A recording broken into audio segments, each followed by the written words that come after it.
ஒரு நோயாளியை ஆப்ரேஷன் தேட்டருக்கு ஒரு சிஸ்டர் அழைச்சிட்டு போகிறாங்க. அப்போ அந்த ஆப்ரேஷன் தேட்டருக்குள்ளே ஒரு பெரிய மாலை இருந்தது. நோயாளி அந்த மாலையை பார்த்து கேட்டான், ஏன் சிஸ்டர், எதுக்கு இவ்வளோ பெரிய ரோஜாப்பூ மாலை? அதுக்கு அந்த சிஸ்டர் வந்துட்டு சொன்னாங்க, டாக்டருக்கு இதுதான் முதல் ஆப்ரேஷனு. சக்ஸஸ்ஃபுல்லாக பண்ணிட்டாருன்னா அந்த மாலை அவருக்கு, ஃபெயிலியர் ஆயிடுச்சுன்னா அந்த மாலை உனக்கு. ஒரு கணவனும் மனைவியும் 5வது மாடியிலேருந்து கிரவுண்ட் ஃப்ளோர் போகிறதுக்காக லிஃப்டில் ஏறினாங்க.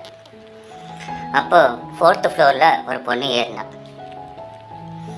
ஏறி அவளும் கிரவுண்ட் ஃப்ளோருக்கு வந்தாள். கிரவுண்ட் ஃப்ளோருக்கு வந்த உடனே இவனோட வீட்டுக்கார ஓங்கி ஒரு அறை விட்டுட்டு அவன் வந்துட்டு அவார்டுக்கு போயிட்டான், நான்சென்ஸ்ன்னு சொல்லிட்டு. நம்மளுக்குன்னா ஒன்றுமே புரியல, எதுக்கு இவன் அரைஞ்சா, ஏன் அரைஞ்சா, அதுவும் வீட்டுக்காரி முன்னாடி வேற அரைஞ்சிட்டாளே, நம்ம வீட்டுக்காரி நம்மளை எதுவும் தப்பாக நினைப்பாளா, என்ன ஏதுன்னு பல சிந்தனைகள் ஓடிட்டே இருந்துச்சு. வீட்டுக்காரி வேற விடுங்க விடுங்க அதெல்லாம் பார்த்துக்கலாம் விடுங்க, ஒன்றும் பிரச்சனை இல்லை வாங்க அப்படின்னு சொல்லிட்டு இருந்தான். அப்போ வீட்டுக்காரை சொன்னா, இல்லடி நான் எதுவுமே பண்ணலை, ஏன் அந்த லேடியை நீ அடித்தானே தெரிலடி அப்படின்னா. சும்மா அறியா, அந்த லேடியை வந்து நான் தான் இடுப்பை பிடிச்சிக்கலனேன், அதனால தான் நீ ஓங்கி அரைஞ்சா, விடு இந்த பிரச்சனை போய் பெருசாக்கிட்டு அப்படின்னா. எதுக்குடி அவன் இடுப்பை பிடிச்சி நீக்கலன்னு அப்படின்னு கேட்டான். ஆமாம், நீ அந்த பொண்ணு வந்தோடனே பொண்ணே பார்க்குற மாதிரி அந்த பொண்ணே பார்த்துட்டு இருந்தேன்னா அந்த கடுப்பில் தான் நான் வந்துட்டு அவள் இடுப்பை பிடிச்சி நானே கிள்ளேன், விடு. ஒரு நாள் நல்லா தண்ணியை போட்டு நடந்து வந்துட்டு இருந்தான். அவன் எதிரில் ஒரு பிச்சைக்காரை வந்தான். ஐயா, நான் சாப்பிட்டு 2 நாள் ஆச்சு, ஏதாவது சாப்பாடு இல்லைன்னா காசு இருந்தால் கொடுங்க ஐயா அப்படின்னா.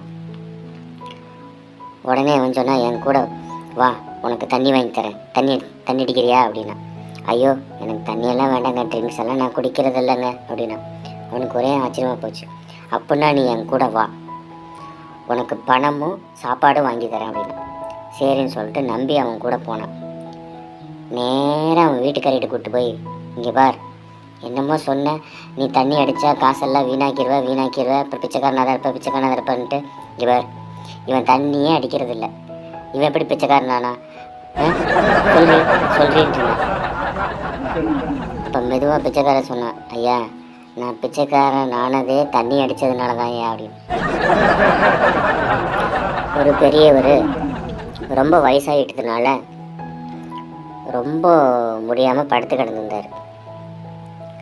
அப்போ அவரை வந்து பார்த்த டாக்டர் வந்துட்டு சொல்லிட்டாரு, எப்போ வேணாலும் உயிர் போகலாம், வெளியூருக்கெல்லாம் தகவல் சொல்லிடுங்க அப்படின்ட்டாரு.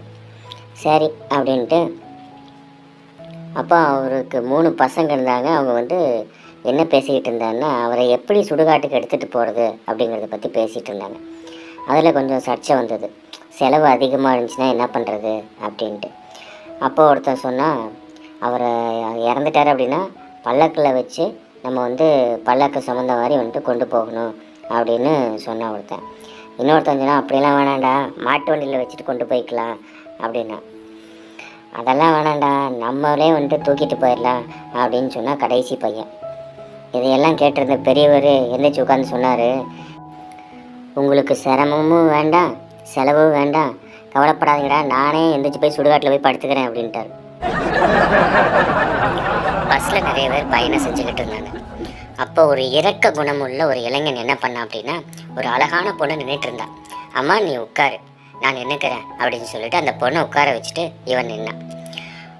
உடனே அந்த பொண்ணு சொன்னா, ஏயா அழகான ஒரு பொண்ணுங்கிறதுனால தானே நீ உட்கார வச்சிருந்த, இதே ஒரு கிழவியாக இருந்தால் நீ செஞ்சிருப்பியா அப்படின்னு ஒரு போர்டு போட்டான். அதுக்கு அந்த இளைஞன் யோசிச்சு சொன்னா, ஏம்மா அப்போ நீ கிளவி இல்லையா அப்படின்னா. ஒரு பையன் இன்னொரு பையன்கிட்ட சொல்லியிருக்கான், எங்கள் பாட்டிக்கு 3 காதுடா அப்படின்ட்டு. எப்பட்றா உங்கள் பாட்டிக்கு 3 காது? ஆமாண்டா, ஒன்று வலது காது, இன்னொன்று இடது காது, இன்னொன்று எங்கள் பாட்டிக்கு கேட்காது.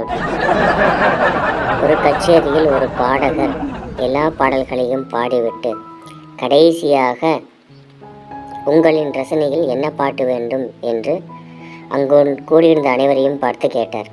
அப்போது கூடியிருந்த அனைவரும் சொன்னார்கள், ஐயா எங்களுக்கு எந்த பாட்டும் வேண்டாம், தயவு செஞ்சு நீ பாடுறத கொஞ்சம் நிப்பாட்டு. ஒரு கணவனும் மனைவியும் பேசிட்டு இருந்தாங்க. அப்போ மனைவி சொன்னா, நான் காலேஜில் படிக்கும்போது எங்கள் காலேஜில் மார்வேட போட்டி வச்சாங்கங்க, அந்த மார்வேட போட்டியில் எனக்கு செகண்ட் ப்ரைஸ் கிடச்சிது அப்படின்னா. அப்போ கணவன் கேட்டால் என்ன வேஷம் போட்ட அப்படின்னா. உடனே இவ சொன்னா, நான் காளியாத்தா வேஷம் போட்டிருந்தேன் அப்படின்னு. வேஷமே போடாமல் போயிருந்தா உனக்கு முதல் ப்ரைஸாக கிடச்சிருக்குண்டி.